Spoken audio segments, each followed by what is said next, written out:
दोस्तों, क्या आपने कभी सोचा है कि जिस तकनीक को बनाने के अंदर अमेरिका के पेंटागन और रसिया के बड़े बड़े हथियार कारखानों के पसीने छूट गए, उसी तकनीक के अंदर अब भारत के आम युवाओं और स्टार्टअप्स ने दुनिया के अंदर कैसा खौफनाक बवंडर मचा दिया है। एक ऐसा सीक्रेट और साइलेंट ऑपरेशन चल रहा है जिसकी भनक ड्रैगन के जासूसों तक कोई भी नहीं लग पाई है। वो काम जो सरकारी एजेंसियां दशकों से नहीं कर पाई थी, वो रातों रात भारत के छोटे कमरों के अंदर बैठे इंजीनियर्स कैसे कर रहे हैं। अमेरिका हमेशा से सोचता था कि अंतरिक्ष पर सिर्फ उसका एकाधिकार है, लेकिन दोस्तों भारत की प्राइवेट कंपनीज ने रातों रात नासा और चाइना की स्पेस एजेंसीज की नींद कैसे उड़ा दी है। विदेशी हथियार कंपनियों की लॉबी को हमेशा के लिए भारत से उखाड़ फेंकने का वो कौन सा सीक्रेट ब्लैक ऑपरेशन चलाया गया है कि अब देश के आम इंजीनियर्स विदेशी कंपनियों को खुलेआम चुनौती दे रहे हैं। आखिर वो कौन सी खौफनाक फाइल है जिसने फ्रांस, अमेरिका और रसिया की हथियार कंपनियों की रातों की नींद को हराम कर दिया है। कैसे भारत ने अपने ऑटो पार्ट्स, नट बोल्ट और छोटी मोटी रबर सील बनाने वाले साधारण व्यापारियों को रातों रात युद्धपोतों और सुखोई 30 MKI फाइटर जेट्स के क्रिटिकल कंपोनेंट्स बनाने वाले एक साइलेंट आर्मी के अंदर तब्दील कर दिया है। नमस्कार दोस्तों, मेरा नाम है मुकेश और दोस्तों आज हम वो चीज डिकोड करने वाले हैं जो हर भारतीय का दिन बना देगी। दोस्तों, इतिहास गवाह है कि दुनिया पर राज उसी ने किया है जिसने अपने हथियार खुद बनाए हैं। ब्रिटेन ने अपने जहाजों के दम पर पूरी दुनिया को नापा, अमेरिका ने अपनी एयर पावर और टेक्नोलॉजी के दम पर महाशक्ति का ताज पहना, रसिया ने अपनी आर्टिलरी और मिसाइलों से खौफ पैदा किया और चाइना ने मास प्रोडक्शन के जरिए दुनिया की इकोनॉमी और सैन्य शक्ति के अंदर सेंध लगाई। लेकिन दोस्तों, भारत कहां टिकता है। भारत दशकों तक दुनिया का सबसे बड़ा हथियारों का खरीदार बना रहा। जब भी कोई युद्ध होता, हमारी सेनाएं हमेशा इस बात को लेकर के चिंतित रहती थी कि स्पेयर पार्ट्स रसिया से आएंगे या फिर अमेरिका से, फ्रांस से आएंगे या फिर इजराइल से। दोस्तों, कोई भी देश ब्लैकमेल कर सकता था। दोस्तों, हाल ही के अंदर रसिया यूक्रेन वॉर और पश्चिम एशिया के अंदर अमेरिका ईरान तनाव ने दुनिया की आंखें खोल दी हैं। इन युद्धों के कारण ग्लोबल सप्लाई चेन पूरी तरह से चरमरा गई है। भारतीय वायुसेना को अपने सुखोई 30 MKI फाइटर जेट्स और रसियन मूल के हेलीकॉप्टर्स के टेल रोटर के अंदर इस्तेमाल होने वाले स्पेयर पार्ट्स और यहां तक कि पश्चिमी देशों के एयरक्राफ्ट्स के लिए रबर सील और गैस किट तक के सप्लाई संकट का सामना करना पड़ा है। दोस्तों, ये वो खौफनाक सच है जिसने ये साबित कर दिया है कि अगर कल को भारत किसी महाशक्ति से लंबे युद्ध के अंदर चला जाए तो विदेशी सप्लायर्स एन मौके पर हमारे वेपन डिपोज खाली छोड़ सकते हैं। लेकिन दोस्तों, अब खेल पूरी तरह से पलट चुका है। भारत में एक ऐसा खामोश लेकिन प्रचंड बवंडर उठा है जिसने पूरी दुनिया के रक्षा दिग्गजों की नींदें उड़ा दी है। दोस्तों, मोदी सरकार की दूरदर्शी नीतियों और भारतीय प्राइवेट सेक्टर, स्टार्टअप्स, MSMEs और टेक इनोवेटर्स की अदम्य इच्छा शक्ति ने एक ऐसा तूफान क्रिएट कर दिया है कि अब भारत को डिफेंस सेक्टर का वैश्विक सुपरबॉस बनने से दुनिया की कोई भी ताकत नहीं रोक सकेगी। दोस्तों, चाहे युद्ध कितने भी साल चले, चाहे आसमान से आग बरसे या समंदर से बवंडर उठे, भारत का अपना मिलिट्री इंडस्ट्रियल कॉम्प्लेक्स अब इतना विशाल और आत्मनिर्भर हो चुका है कि हम न सिर्फ अपनी जरूरतें पूरी कर रहे हैं बल्कि दुनिया भर को हथियार भी बेच रहे हैं। दोस्तों, दुनिया के अंदर कोई भी क्रांति बिना किसी कठोर फैसले के नहीं होती है। मोदी सरकार ने बहुत पहले ही समझ लिया था कि जब तक विदेशी कंपनियों से बने बनाए वेपन्स खरीदने की लत नहीं छूटेगी, तब तक भारतीय कंपनियां कभी भी पनप नहीं पाएंगी। सरकार ने रक्षा बजट के आधुनिकीकरण फंड का लगभग 75% हिस्सा सिर्फ और सिर्फ घरेलू स्रोतों से खरीद के लिए रिजर्व कर दिया है। दोस्तों, ये एक ऐसा मास्टर स्ट्रोक है जिसने रातों रात विदेशी लॉबीज की कमर तोड़ दी है। दोस्तों, रक्षा मंत्रालय के DDP यानी कि रक्षा उत्पादन विभाग ने हाल ही के अंदर छठी PIL यानी कि पॉजिटिव इंडियनाइजेशन लिस्ट जारी की है। दोस्तों, इस लिस्ट का सीधा सा मतलब है बैन लिस्ट, यानी कि इन सामानों को अब किसी भी कीमत पर विदेश से नहीं खरीदा जाएगा। इस छठी लिस्ट के अंदर 405 रणनीतिक रूप से बेहद महत्वपूर्ण आइटम शामिल किए गए हैं।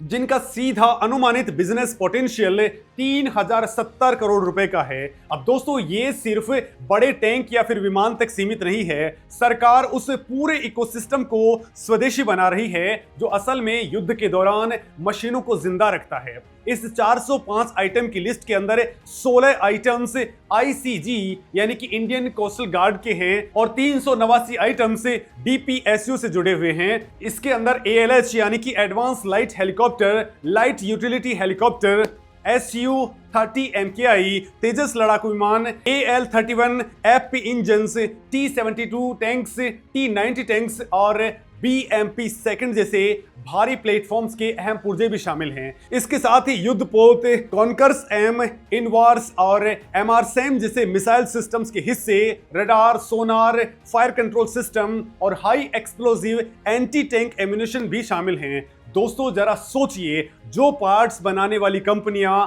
कल तक कारों के नट बोल्ट बनाया करती थी, वो अब टैंक के कलपुर्जे बना रही हैं। जो MSMEs कल तक सामान्य इंजीनियरिंग का काम करती थी, वो आज युद्धपोतों के वॉल्व्स और फाइटर जेट्स की रबर सील बना रही हैं। दोस्तों अगस्त 2020 के अंदर लॉन्च हुए सृजन डिफेंस पोर्टल के आंकड़े आपको चौंका करके रख देंगे। जून 2026 तक इस पोर्टल के जरिए रक्षा, सार्वजनिक उपक्रमों और सेना के मुख्यालयों ने देश के अंदर बनाने के लिए 33,000 से ज्यादा डिफेंस आइटम्स पेश किए हैं। दोस्तों इसका नतीजा ये हुआ है कि 15,700 से ज्यादा डिफेंस आइटम्स सफलतापूर्वक स्वदेशी बनाए जा चुके हैं। इससे पिछले 5 सालों के अंदर भारत ने लगभग 9,000 करोड़ रुपए की विदेशी मुद्रा बचाई है। इसके साथ ही घरेलू वेंडर्स को मार्च 2026 तक 10,000 करोड़ रुपए के खरीद ऑर्डर दिए गए हैं। दोस्तों ये आयात पर एक ऐसी सर्जिकल स्ट्राइक है जिसकी गूंज पश्चिमी देशों के रक्षा गलियारों के अंदर साफ सुनाई दे रही है। लेकिन दोस्तों असली कहानी तो अब शुरू होती है। अगर सरकारी नीतियां इस क्रांति का ईंधन है तो भारत के युवा स्टार्टअप्स इसके रॉकेट इंजन हैं। दोस्तों पहले हथियारों पर सिर्फ डीआरडीओ और सरकारी कंपनियों का ही एकाधिकार हुआ करता था, लेकिन अब आईआईटी से निकले युवा और टेक जीनियस ऐसे ऐसे हथियार बना रहे हैं जिनकी कल्पना तक वेस्टर्न कंट्रीज ने कभी नहीं की थी। 11 अगस्त 2026 की तारीख भारतीय रक्षा इतिहास के अंदर सुनहरे अक्षरों के अंदर दर्ज हो गई। भारत ने एक ऐसी उपलब्धि हासिल की है जब कुवा यूएवी ने अपने स्वदेशी जेट इंजन से संचालित लॉइटरिंग म्यूनिशन यानी कि आत्मघाती ड्रोन दिव्यास्त्र मार्क 3 की पहली सफल उड़ान पूरी की है। दोस्तों ये कोई आम ड्रोन नहीं है, ये भारत का पहला ऐसा स्वदेशी सुसाइडल ड्रोन है जो प्रोपेलर से नहीं बल्कि जेट इंजन से चलता है। सबसे बड़ी और हैरान करने वाली बात तो यह है कि इस पूरे हथियार को जीरो से लेकर के उड़ान भरने तक मात्र एक कैलेंडर वर्ष के अंदर ही तैयार कर लिया गया है। इसमें इस्तेमाल होने वाले जेट इंजन पूरी तरह से स्वदेशी हैं, जिसे डीजी प्रपल्सन ने बनाया है। इसके अंदर किसी भी विदेशी या फिर आयातित क्रिटिकल सब सिस्टम्स का इस्तेमाल नहीं हुआ है। युद्ध के दौरान जब आपको दुश्मन की एयर डिफेंस को भेद करके उनके कमांड सेंटर्स या फिर रडार को तबाह करना होता है तो दिव्यास्त्र मार्क 3 जैसे तेज और घातक हथियार गेम चेंजर साबित होते हैं। 1 साल के भीतर ऐसा हथियार बना लेना इस बात का प्रमाण है कि भारतीय प्राइवेट सेक्टर अब दशकों का इंतजार नहीं कर रहा है, वो महीनों के अंदर नतीजे दे रहा है। आज के आधुनिक युद्धों के अंदर सबसे पहला हमला हथियारों पर नहीं बल्कि कम्युनिकेशन और सैटेलाइट नेविगेशन यानी कि जीपीएस पर होता है। अगर आपका ड्रोन या फिर मिसाइल जीपीएस पर डिपेंडेंट है तो दुश्मन इलेक्ट्रॉनिक वॉरफेयर यानी कि ईडब्ल्यू के जरिए उसे आसानी से भटका सकता है या फिर जाम कर सकता है।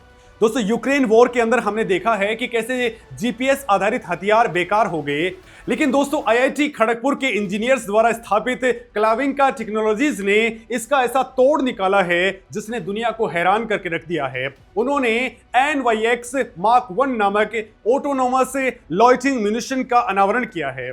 ये दागों और भूल जाओ वाले सिद्धांत पर काम करता है। ये पूरी तरह से जीपीएस डिनाइड वातावरण के अंदर काम कर सकता है। दोस्तों ये बाहरी सैटेलाइट सिग्नल्स के बजाय अपने ऑन बोर्ड सेंसर्स और एम्बेडेड एआई यानी कि आर्टिफिशियल इंटेलिजेंस का इस्तेमाल करके नेविगेट करता है और दुश्मन के ठिकानों को खुद खोज करके उन्हें नष्ट करता है। इसके अलावा दोस्तों ये स्वॉर्म वॉरफेयर यानी कि झुंड के अंदर हमला करने के लिए डिजाइन किया गया है। यानी दोस्तों एक साथ दर्जनों NYX Mark 1 आसमान के अंदर छोड़े जा सकते हैं जो आपस में AI के जरिए कम्युनिकेट करते हैं और एक साथ दुश्मन के एयर डिफेंस सिस्टम के ऊपर अलग अलग डायरेक्शन से टूट पड़ते हैं। इसका लो कॉस्ट और एट्रीटेबल डिजाइन इसे और भी घातक बनाता है। यानी दोस्तों ये इतने सस्ते हैं कि अगर दुश्मन इन्हें मार भी गिराए तो भारत को कोई बड़ा आर्थिक नुकसान नहीं होता है, जबकि दुश्मन के करोड़ों की एयर डिफेंस मिसाइलें इससे बर्बाद हो जाती हैं। अब दोस्तों जरा आसमान के अंदर उड़ते एक और बड़े खतरे की बात करते हैं। आज के समय के अंदर छोटे ड्रोन से सबसे बड़ा खतरा बन चुके हैं। वो रडार की पकड़ के अंदर नहीं आते और पलक झपकते ही तबाही मचा सकते हैं। दोस्तों दुनिया भर की सेनाएं इन्हें जाम करने की कोशिश करती है, लेकिन भारत की रेड सेफ्रॉन एरोस्पेस ने एक अलग ही रास्ता चुना है। उन्होंने ध्वनि 2.0 का ऐलान किया है, जो एक high speed quad tail seater VTOL kinetic interceptor है। दोस्तों ये दुश्मन के ड्रोन्स को जैम करने के बजाय सीधे 700 किलोमीटर प्रति घंटे की रफ्तार से जाकर के उनसे टकरा करके उन्हें भौतिक रूप से नष्ट कर देता है। इसे हार्ड किल कहते हैं। दोस्तों क्वाड टेल सीटर का मतलब है कि ये अपनी टेल के बल सीधे खड़ा होकर के बिना किसी रनवे या लॉन्च पैड के टेक ऑफ कर सकता है, या फिर हवा के अंदर हॉरिजॉन्टल होकर के किसी मिसाइल की तरह उड़ान भर सकता है। सोचिए दोस्तों, जंगल हो, पहाड़ हो या फिर कोई फॉरवर्ड बेस, इसे कहीं से भी तुरंत लॉन्च किया जा सकता है। इसके अंदर उच्च आवृत्ति वाले पावर इलेक्ट्रॉनिक्स और मोनोकोक एयरफ्रेम का इस्तेमाल किया गया है, ताकि 700 किलोमीटर प्रति घंटे की तेज रफ्तार में भी ये टूट करके ना बिखरे। इसके अलावा ये पूरी तरह से इलेक्ट्रॉनिक वॉरफेयर वाले माहौल के अंदर ऑटोनोमस तरीके से काम कर सकता है, क्योंकि ये विजन बेस्ड ट्रैकिंग और GNSS रहित स्लैम नेविगेशन का इस्तेमाल करता है। दोस्तों हथियार कितने भी अच्छे हों, अगर आप दुश्मन को देख नहीं सकते तो आप लड़ भी नहीं सकते हैं। और अब लड़ाई सिर्फ जमीन पर नहीं बल्कि अंतरिक्ष में भी लड़ी जा रही है। अंतरिक्ष आधुनिक युद्धों का नया रणक्षेत्र है। दुश्मन की सैटेलाइट्स आप पर नजर रख रही हैं और लेजर या फिर दूसरे हथियारों से हमले करने की तैयारी कर रही हैं। भारत की स्पेस सिचुएशनल अवेयरनेस कंपनी दिगांत्रा ने मोज़ेक नाम का एक AI powered wide area sensing architecture तैयार किया है। यह सिस्टम पृथ्वी की कक्षा के अंदर मौजूद सैकड़ों सैटेलाइट्स और स्पेस डेब्रीज यानी कि अंतरिक्ष मलबे को एक साथ ट्रैक कर सकता है। दोस्तों पहले ऐसा करने के लिए दुनिया सिर्फ अमेरिका पर डिपेंडेंट हुआ करती थी। मोज़ेक आर्टिफिशियल इंटेलिजेंस का उपयोग करके अलग अलग रडार्स और ऑप्टिकल सेंसर से आने वाले डेटास को जोड़ता है और ये बता सकता है कि दुश्मन की कौन सी सैटेलाइट अपना रास्ता बदल रही है या फिर कोई जासूसी उपग्रह हमारे सैन्य ठिकानों के ऊपर से गुजरने वाला है। दोस्तों इसका आयरा और मैप प्लेटफॉर्म पूरी तरह से एक स्वदेशी ऑर्बिटल इंटेलिजेंस नेटवर्क बना रहा है, जिससे अंतरिक्ष के अंदर भारत का अपना अभेद्य सुरक्षा कवच तैयार हो रहा है। अगर चाइना या फिर पाकिस्तान कोई भी खुफिया हरकत अंतरिक्ष के अंदर करते हैं तो भारत की ये तीसरी आंख उसे तुरंत ही डिकोड कर लेगी। वहीं दोस्तों जमीन पर भी भारत की आंखें अब अचूक हो चुकी हैं। दोस्तों सर्वेज और टारगेट्स की पहचान के लिए ग्रिड बोल्ट्स टेक्नोलॉजीज ने रैप्टर नाम का एक स्वदेशी मल्टी स्पेक्ट्रल ऑप्ट्रॉनिक इमेजर का अनावरण किया है।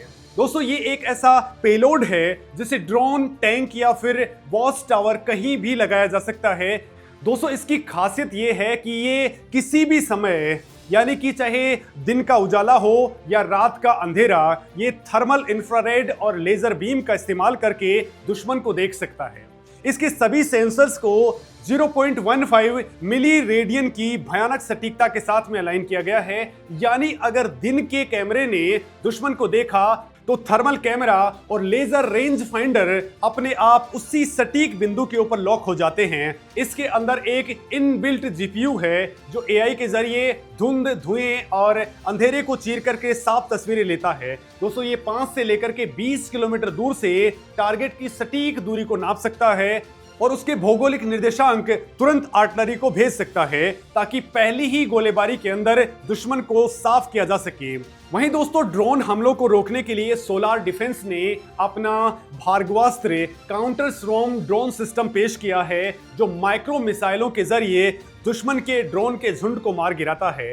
नागपुर में हुए इसके सफल परीक्षण के अंदर देखा गया है कि इसका command and control centre 10 kilometre दूर से ही छोटे छोटे ड्रोन्स को रडार, इलेक्ट्रो ऑप्टिकल और रेडियो फ्रीक्वेंसी डिटेक्टर्स के जरिए पकड़ लेता है।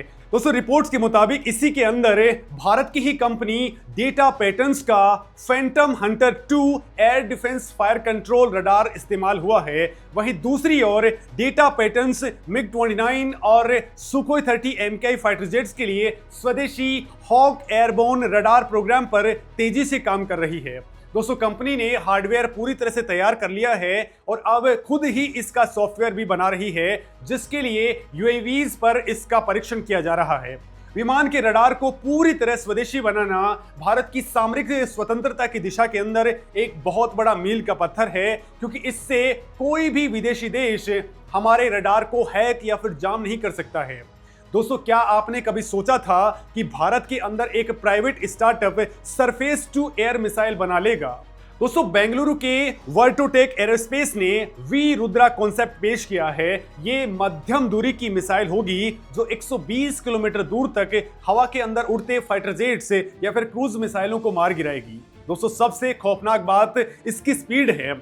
मैक 4.5 यानी कि ध्वनि की गति से 4.5 गुना तेज। इसके अंदर रडार और ऑप्टिकल दोनों तरह की ड्यूअल गाइडेंस होंगी। अगर दुश्मन ने रडार को जैम भी कर लिया है तो इसका ऑप्टिकल सीकर टारगेट को ढूंढ करके उसे तबाह कर देगा।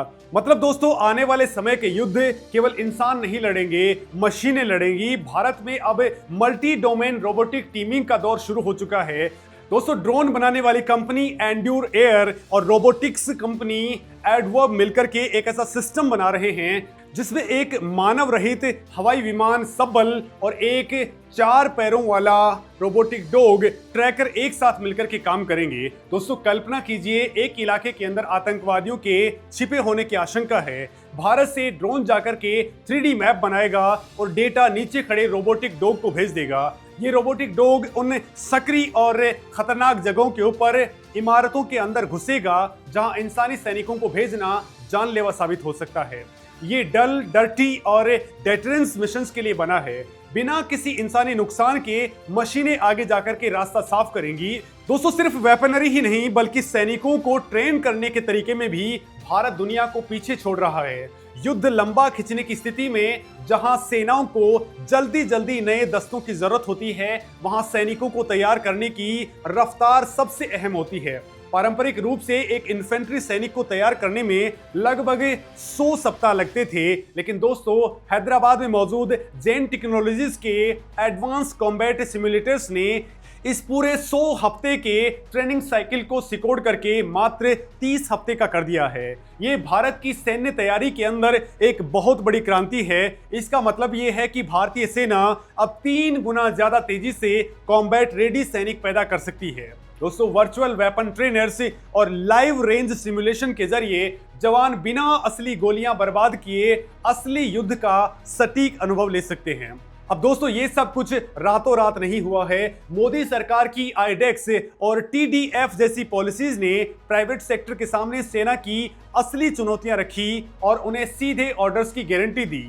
मैक 1 और मैक 2 नीतियों के तहत डिजाइन से लेकर के डेवलपमेंट तक सरकार ने इंडस्ट्री का साथ दिया। इसी फंडिंग और भरोसे के कारण आज भारत का युवा हथियारों की दुनिया के अंदर राज कर रहा है। दोस्तों, अमेरिका, रसिया और चाइना की सेनाओं की ताकत उनके हथियारों में कम, उनके पीछे खड़े उस उद्योग में सबसे ज्यादा है जो नष्ट हुए हथियारों की जगह रातों रात नए हथियार पैदा कर सकता है। भारत की नीति एकदम साफ है, एट्रीटेबल मास, यानी कि इतने सस्ते और स्वदेशी हथियार बनाना जिन्हें खोने का डर ना हो और जिन्हें रातों रात हजारों की तादाद के अंदर फिर से बनाया जा सके। अगर दोस्तों कल को भारत को चाइना और पाकिस्तान के खिलाफ दो मोर्चों पर एक साथ युद्ध लड़ना पड़े जो कि सालों तक चले, तो भारत की सप्लाई लाइन कभी भी नहीं टूटेगी, क्योंकि अब हमारे फाइटर जेट्स के रबर सील यूरोप से नहीं आएंगे, हमारे रडार के सॉफ्टवेयर्स रसिया से नहीं आएंगे और हमारे ड्रोन्स के पुर्जे इजराइल से नहीं आएंगे। भारत के एमएसएमईज, ऑटोमोबाइल पार्ट्स निर्माता, टेक स्टार्टअप्स और सॉफ्टवेयर इंजीनियर्स दिन रात कारखानों के अंदर हथियार बना रहे होंगे। दोस्तों, भारत की ये साइलेंट डिफेंस क्रांति सिर्फ आत्मनिर्भरता नहीं है, ये ग्लोबल वर्ल्ड ऑर्डर को चुनौती देने का शंखनाद है। जब एक साल के अंदर भारतीय युवा स्वदेशी जेट पावर्ड सुसाइडल ड्रोन बना सकते हैं, बिना जीपीएस के चलने वाले स्वायत्त हथियार बना सकते हैं और 700 किलोमीटर प्रति घंटा की रफ्तार से हवा के अंदर दुश्मनों को फाड़ देने वाले इंटरसेप्टर तैयार कर सकते हैं, तो ये मान लेना चाहिए कि भारत की पुरानी छवि अब भस्म हो चुकी है। अब भारत की भूमि से वो हथियार निकलेंगे जो फ्यूचर के युद्धों की दिशा तय करेंगे। दोस्तों, भारत अब वैश्विक रक्षा क्षेत्र का निर्विवाद सुपर बॉस बनने की राह पर आगे बढ़ चुका है। अब दोस्तों, आप खुद सोचिए और कमेंट करके बताइए